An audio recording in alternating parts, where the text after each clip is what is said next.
The question is, smooth block of mass m is held as stationary in a smooth wedge of mass m. ठीक है जी, an angle theta.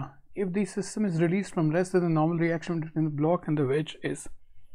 तो अब ये कह रहा है कि ये वाला जो एंगल है, this angle is theta and this is smooth, okay, and of course this is also smooth, so there is no friction. When we leave it from rest, तो obviously ये इसका एक्सेलरेशन कुछ नीचे आएगा, ठीक है, और इसका एक्सेलरेशन कुछ इधर आएगा. Let's say acceleration is a1 and let's say this is a2.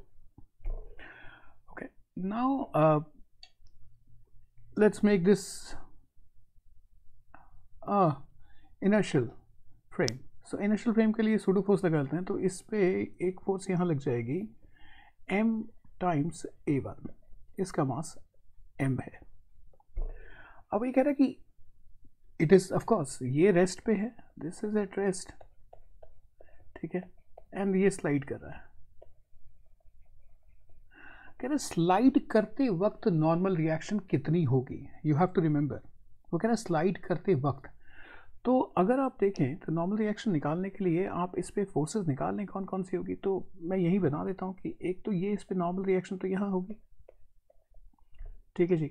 ये इसका नीचे mg वेट आएगा, और इस तरफ अगर आप देखोगे तो इसके दो कंपोनेंट कर लेते हैं. ये एंगल थीटा होगा, और अगर ये एंगल थीटा होगा तो ये mg cos थीटा होगा, और यहाँ पे mg sin थीटा होगा, और अगर ये थीटा है, ये 90 माइनस थीटा है, तो ये भी थीटा है, तो ये plus m times a1 cos theta होगा, और ये होगा m times a2 sin theta.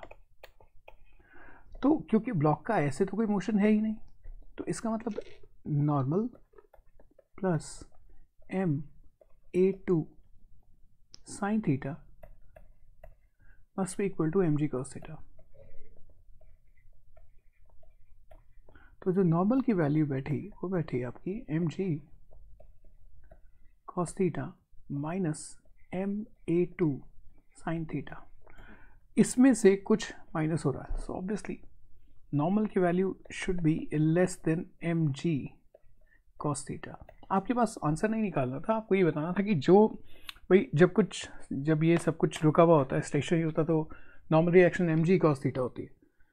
सो वो कह रहा है कि अगर वो चल रहा है तो कितनी होगी. तो obviously it is less than mg cos theta. This is your answer.